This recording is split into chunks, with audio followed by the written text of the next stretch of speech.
Hello student. आज से हम लोग एमएस वर्ड सीखना स्टार्ट करते हैं और ये आज की पहली क्लास है। सो चलिए हम लोग जानते हैं कि एमएस वर्ड क्या है। तो देखो बाबू, एमएस वर्ड एक एप्लीकेशन सॉफ्टवेयर है जिसको माइक्रोसॉफ्ट कंपनी ने डेवलप किया है। सो एमएस वर्ड की परिभाषा यदि बनानी हो तो हम लोग कह सकते हैं कि एमएस वर्ड एक वर्ड प्रोसेसिंग प्रोग्राम है जिसमें हम लोग किसी भी वर्ड डॉक्यूमेंट का डॉक्यूमेंटेशन करते हैं। मतलब वर्ड से रिलेटेड जितने भी डॉक्यूमेंट बनाए जाते हैं हम लोग वर्ड में, एमएस वर्ड में बनाते हैं। सो चलिए हम लोग एमएस वर्ड के बारे में जानते हैं। तो जब भी बाबू देखो किसी भी एप्लीकेशन को हम लोग ओपन करते हैं तो उसका एक प्रॉपर विंडो ओपन होता है और जिस विंडोज में ए बटन जैसे मिनिमाइज हो गया, रिस्टोर डाउन बटन और क्लोज बटन, ये तीनों बटन होते हैं उसको हम लोग टाइटल बार बोलते हैं। तो हम लोग कह सकते हैं कि एमएस वर्ड के विंडो के सबसे ऊपरी वाले भाग को टाइटल बार कहते हैं और टाइटल बार में मुख्यतः तीन बटन पाए जाते हैं। कौन कौन से बटन? ये देखिए, minimise button, restore down button और क्लोज बटन। तो देखो बाबू, रिस्टोर या मिनिमाइज बटन क्या है? तो मिनिमाइज बटन एक क्या है कि बटन का यूज हम लोग अपने डॉक्यूमेंट को अस्थायी रूप से बंद करने के लिए करते हैं।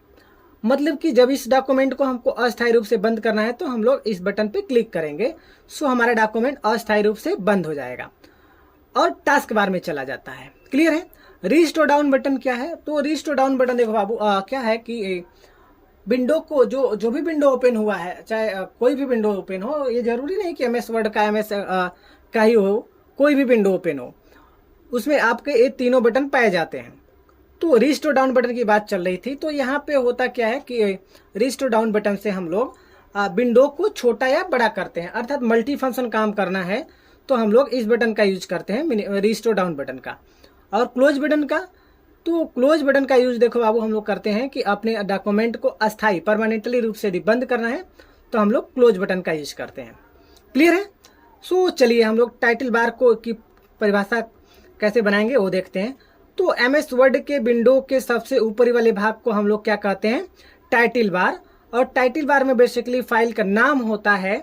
ठीक है, जब तक हम लोग फाइल को सेव करके नहीं रखते हैं तब तक टाइटल बार में फाइल का नाम document1, document2 इस नाम से शो करता है।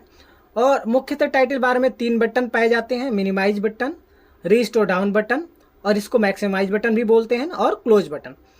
और यहाँ से बाबू देखो एक और बटन पाया जाता है यहाँ पे, कस्टमाइज टूल बार। इसको हम लोग customise quick access tool bar भी बोलते हैं। जैसे इसका यूज क्या है? सो बार बार प्रयोग में जो आते हैं बटन हम लोगों को, या फिर बार बार जो भी चीजें प्रयोग में आती हैं तो उसको शॉर्टकट रूप में टाइटल बार में जोड़ने के लिए हम लोग कस्टमाइज टूल बार का यूज करते हैं। सो देखिए यहाँ पे जैसे कि हमको मान लीजिए न्यू की जरूरत पड़ती है बार बार, तो हम लोग कंट्रोल एन करके यहाँ पे इसको ऐड कर लेते हैं। जैसे यहाँ पे ऐड हो गया। और देखिए जैसे कि हमको क्विक प्रिंट की जरूरत पड़ती है तो यहाँ पे हमने ऐड कर लिया। इससे क्या होता है कि समय की बचत होती है। क्लियर है? और टाइटल बार के जस्ट नीचे होता है मेन्यू बार, और मेन्यू बार में ये सारे रिबन है। जैसे होम का रिबन, यहाँ होम खुला है, होम टैब खुला है, तो होम का ये रिबन है। और इस रिबन में भी अलग अलग ग्रुप्स हैं। जैसे क्लिपबोर्ड का ग्रुप्स हो गया, फंड का ग्रुप्स हो गया, पैराग्राफ्स का हो गया, स्टाइल का हो गया और एडिटिंग का हो गया। सो आज की क्लास में हम लोग यही जानते हैं होम बटन को। फाइल बटन को हम लोग अगली क्लास में कवर करेंगे। सो चलिए हम लोग देख लेते हैं क्या है। सो जो यहाँ पे होम बटन का रिबन पूरा खुला हुआ है, ये पूरा का पूरा रिबन है, और यहाँ से हम लोग इसके अलग अलग ग्रुप्स को पढ़ते हैं। तो क्लिपबोर्ड क्या है बाबू? देखो क्लिपबोर्ड एक अस्थायी स्टोरेज है जिसमें कट या कॉपी किया गया आइटम अस्थायी रूप से सेव रहता है। जब तक सेव रहता है जब तक कि हम लोग अपने कंप्यूटर सिस्टम को बंद न कर दें। हालांकि यहाँ पे देखना है आपको, तो यहाँ पे जैसे कि मान लीजिए मुझको इसको कॉपी करना है तो मैं इसको कंट्रोल सी कर लिया, कॉपी हो गया। अब हमको यहाँ पे देखना है कि कहाँ पे है। देखिए यहाँ पे आ गया। अब देखिए दूसरा चीज मैं कॉपी कर रहा हूँ आपको देखने के लिए। देखिए यहाँ से मैं इसको कॉपी कर रहा हूँ तो देखिए ये भी आ गया। तो हम लोग कह सकते हैं कि क्लिपबोर्ड एक अस्थायी स्टोरेज है जिसमें कट या कॉपी किया गया आइटम अस्थायी रूप से सेव रहता है। ठीक है? ठीक है बाबू? ठीक है, चलिए आगे चलते हैं। इसको क्लोज कर देते हैं। यहाँ पे आते हैं कॉपी। कॉपी करने का मतलब क्या है कि इससे क्या करते हैं कि जब जो भी कोई टेक्स्ट या फिर सेव है उसको कॉपी करना है तो हम लोग कॉपी बटन का यूज करते हैं। इसका शॉर्टकट बटन होता है Ctrl+C। ठीक है? कट करने का क्या तात्पर्य है कि एक किसी भी डॉक्यूमेंट में डॉक्यूमेंट का डॉक्यूमेंटेशन कर रहे हैं और हमको कोई टेक्स्ट या शेप वगैरह को एक स्थान से हटाकर दूसरे स्थान पे रखना है तो हम लोग कट करते हैं। इसका शॉर्टकट बटन होता है Ctrl+X। क्लियर है। कट या कॉपी किए गए आइटम को ही हम लोग पेस्ट करते हैं और इसका शॉर्टकट बटन होता है Ctrl+V। क्लियर है। और देखिए ये क्या यहाँ पे एक और सा टैब है यहाँ पे फॉर्मे पेंटर का। सो फॉर्मे पेंटर का यूज क्या होता है वो हम लोग देखते हैं।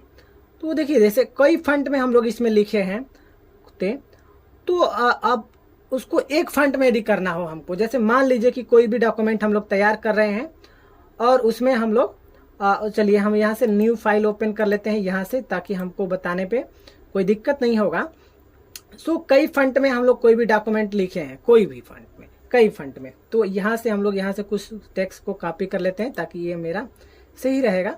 सो चलिए मैं इतना मैं कॉपी कर लेता हूँ, कॉपी, और यहाँ से आता हूँ और इसके ऊपर मैं पेस्ट कर देता हूँ Ctrl+V।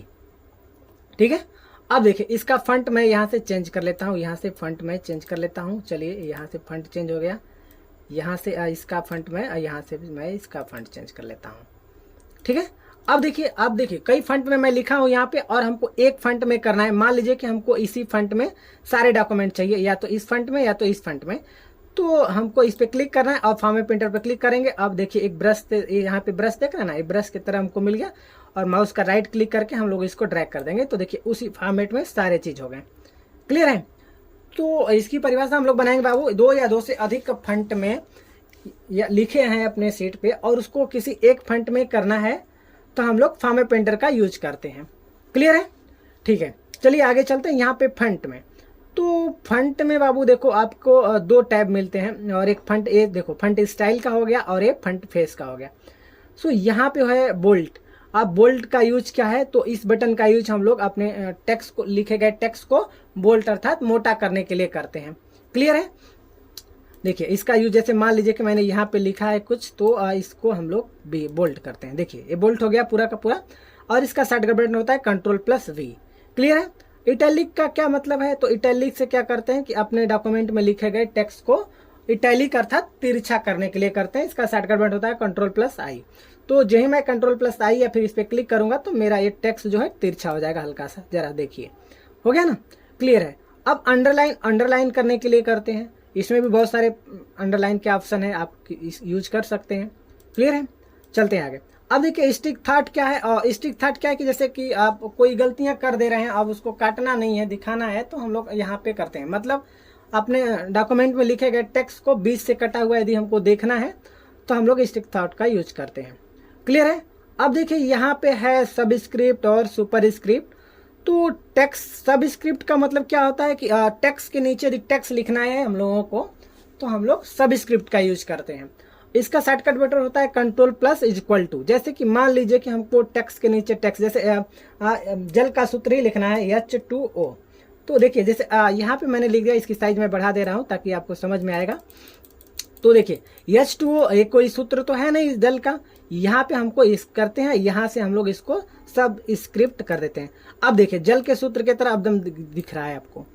सो टेक्स्ट के नीचे टेक्स्ट लिखना है यदि हम लोगों को तो हम लोग सब स्क्रिप्ट का यूज करते हैं, और टेक्स्ट के ऊपर टेक्स्ट लिखना है हम लोग को तो सुपर स्क्रिप्ट का यूज करते हैं। जैसे देखिए मान लीजिए हमको x² लिखना है, x2 मैंने लिख लिया, अब स्क्वायर करना है इसको तो हम लोग सुपर स्क्रिप्ट के पर क्लिक करेंगे। देखिए हमारा x² भी हो गया। क्लियर है। यहाँ पे आते हैं बाबू, क्या है ये कि टेक्स्ट इफेक्ट लगाना है। यदि कैसा टेक्स्ट हमारा होगा तो जैसे मान लीजिए कि टेक्स्ट इफेक्ट लगाना है इसी पे, तो टेक्स्ट पे इफेक्ट भी हम लोग ऐसा लगा सकते हैं। देखिए सो टेक्स्ट इफेक्ट का बटन यूज भी हो गया। चलिए आगे चलते हैं। यहाँ से देखिए ये क्या है मेरा कि ये टेक्स्ट बैकग्राउंड कलर या टेक्स्ट हाईलाइट कलर है। जैसे कि यहाँ पे सेलेक्ट किया मैंने, अब देखिए ये हो गया। कलर हमको चेंज करके देखना है, यहाँ से अलग अलग कलर्स भी हम लोग चेंज कर सकते हैं। सो देखिए यहाँ से पेंसिल से खींचा, बैकग्राउंड कलर बदल गया। क्लियर है। सो हम लोगों को टेक्स्ट हाईलाइट कलर या टेक्स्ट बैकग्राउंड कलर भी इसको बोलते हैं। अब इसका यूज क्या है आप लोग समझ ही गए होंगे कि इस ऑप्शन का यूज हम लोग अपने टेक्स्ट को हाईलाइट करने के लिए करते हैं। क्लियर है। यहाँ पे देखिए फंट कलर है, आप फंट का कलर जैसा भी चेंज, जो भी टेक्स्ट हम लोग अपने डॉक्यूमेंट में लिखते हैं उसे ही फंट बोला जाता है। तो जो भी हम लोगों को फंट का कलर वगैरह सब चेंज करना है तो हम लोग फंट का कलर यहाँ से चेंज कर लेंगे। क्लियर है बाबू। जैसे मान लीजिए हमको रेड करना है तो देखिए रेड हो गया। क्लियर है। अब उसके ऊपर चलते हैं फ्रंट फेस में। तो यहाँ पे फ्रंट फेस, तमाम फ्रंट फेस हैं, इसको मैं नहीं बता पाऊंगा, आप लोग एक एक करके देख लीजिएगा। यहाँ पे फ्रंट की साइज को हम लोग मैनुअली बढ़ा सकते हैं। क्लियर है। यहाँ से इंक्रीज कर सकते हैं इसकी साइज को, यहाँ से देखिए इंक्रीज कर सकते हैं, यहाँ से हम लोग डिक्रीज कर सकते हैं फ्रंट की साइज को। तो जैसे मैंने सेलेक्ट किया है, यहाँ से हम लोग करते हैं क्या कि इंक्रीज फ्रंट साइज। देखिए फ्रंट की साइज बढ़ रही है, यहाँ से हम लोग फ्रंट की साइज डिक्रीज कर सकते हैं। क्लियर है। यहाँ पे बाबू देखो होता क्या, ये है केसेस हैं। तो केसेस में हम लोग देख लेते हैं क्या है। सो यहाँ पे देखो सेंटेंस केस में होता क्या, जैसे कि सारे डॉक्यूमेंट में मान लेते हैं, यहाँ पे हमको लिख लेते हैं कोई रैंडम वर्ड,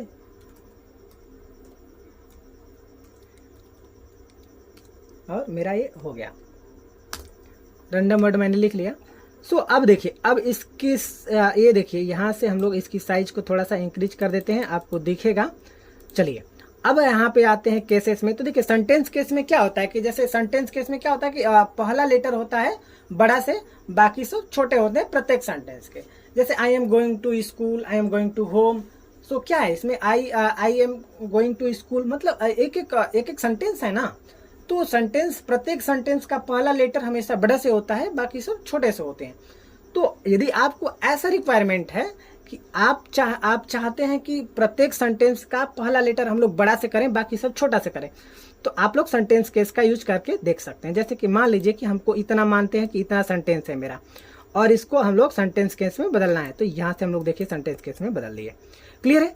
अब हमको देखना है बाबू क्या, लोअर केस। तो लोअर केस में जैसे मान लीजिए हमने इसको सेलेक्ट किया यहाँ पे, अब इसको लोअर केस में बदलना है। तो लोअर केस, लोअर केस में क्या होता है कि प्रत्येक सेंटेंस के प्रत्येक लेटर को लोअर यदि छोटा करना है तो हम लोग लोअर केस का यूज करते हैं। जैसे देखिए यहाँ पे भी अपर था तो अब छोटा हो गया। ठीक है। उसके बाद आते हैं अपर केस में आते हैं। तो अपर केस में क्या होता है कि प्रत्येक सेंटेंस का प्रत्येक वर्ड बड़ा से, यदि क्या बड़ा से लिखना है तो हम लोग अपर केस का यूज करते हैं। यहाँ पे जैसे क्लिक करके देख लीजिए, जैसे पूरा का पूरा बड़ा हो गया। क्लियर है। उसके बाद आते हैं बाबू हमको कैपिटलाइज ईच वर्ड। तो ये कह रहा है कि जितने भी सेंटेंस आपके हैं और उसमें जितने भी वर्ड यूज किए हैं उसका पहला लेटर बड़े से लिखना है, तो हम लोग कैपिटलाइज ईच वर्ड का यूज करते हैं। क्लियर है। सो इस पे क्लिक करके देख लेते हैं। देखिए प्रत्येक वर्ड का पहला लेटर क्या हो गया मेरा, बड़ा से हो गया, बाकी सब छोटे से। आगे चलते हैं यहाँ पे टगल केस। तो टगल केस में क्या होता है कि प्रत्येक वर्ड का पहला लेटर छोटा से और बाकी सब बड़े से होते हैं। सो यहाँ पे इसका भी यूज करके हम लोग देख लेते हैं। देखिए हो गया। क्लियर है। तो चलते हैं हम लोग आगे। यहाँ पे बाबू आते हैं, यहाँ पे है अलाइन लेफ्ट, अलाइन लेफ्ट हो गया, अलाइन राइट हो गया, जस्टिफाई हो गया और सेंटर हो गया। तो अलाइन लेफ्ट का हम लोग यूज करके देखते हैं। तो अलाइन मतलब होता है एक लाइन से। सो एक लाइन से जो भी टेक्स्ट हम लोग लिखे हैं अपने डॉक्यूमेंट में, उसको लेफ्ट साइड में यदि एक लाइन से करना है तो हम लोग अलाइन टेक्स्ट लेफ्ट का यूज करते हैं। जैसे ये देखिए अलाइन टेक्स्ट लेफ्ट का यूज है, तो यहाँ पे अलाइन टेक्स्ट लेफ्ट में ही है। देखिए क्लियर है। उसके बाद देखिए ये सेंटर है, तो हमको सेंटर करना है, तो यहाँ पे हम लोग क्लिक करते हैं इस पे, और इसका शॉर्टकट बटन होता है Ctrl+E। तो यहाँ पे हमारा सेंटर में हो गया। देखिए दोनों तरफ से लगभग यहाँ से बराबर हो गया सेंटर। अब हमको क्या करना है, अलाइन टेक्स्ट राइट। इसका क्या मतलब है कि अलाइन टेक्स्ट राइट का मतलब ये होता है कि राइट साइड में जितने भी टेक्स्ट लिखे हैं हम लोग उसको एक लाइन से कर ले। तो देखिए राइट साइड में एक लाइन से कर लिया। क्लियर है। अब यहाँ देखिए बाबू जस्टिफाई का है, तो जस्टिफाई का यूज क्या करते हैं कि दोनों साइड से लगभग बराबर हो जाता है, और इसका शॉर्टकट बटन होता है Ctrl+J। तो देखिए दोनों साइड में लगभग ये बराबर ले लिया है। क्लियर है। उसके बाद आते हैं बाबू यहाँ पे लाइन स्पेसिंग। तो लाइन स्पेसिंग का मतलब होता है कि दो लाइनों के बीच की दूरी को ही हम लोग क्या कहते हैं, लाइन स्पेस। सो यहाँ पे दो लाइनों के बीच की दूरी को यदि हमको कम और ज्यादा करना है तो हम लोग लाइन स्पेसिंग का यूज करते हैं। क्लियर है। देखिए 1 पे कर दिए 1.15, देखिए बढ़ा रहे हैं ना, बढ़ रहा है, हमको कम करना है, कम हो जाएगा। ठीक है। यहाँ से हम लोग लाइन स्पेसिंग, यहाँ से रिमूव स्पेस आफ्टर पैराग्राफ करेंगे तो हमारा और कम हो जाता है। क्लियर है। अब देखिए यहाँ पे है क्या, शेडिंग। शेडिंग भी एक प्रकार का बैकग्राउंड कलर या टेक्स्ट हाईलाइट कलर ही होता है। तो देखिए जैसे कि मान लीजिए देखिए यहाँ पे लगा रहे हैं, तो ये बैकग्राउंड कलर के ही तरह हमारा काम कर रहा है। मतलब शेडिंग भी क्या है, एक बैकग्राउंड कलर या टेक्स्ट हाईलाइट कलर ही है। ठीक है। यहाँ पे आते हैं बाबू, देखो बॉर्डर लाइन लगाना है तो बॉटम बॉर्डर हो गया, top border, left border, right border, no border, all border. So जैसा बॉर्डर आपको लगाना है वहां से आप लगा सकते हैं। जैसे ऑल बॉर्डर लगाना है तो देखिए ऑल बॉर्डर मेरा लग गया। अदरवाइज और बॉर्डर जैसे लेफ्ट बॉर्डर लगाना है तो लेफ्ट बॉर्डर लग गया। क्लियर है।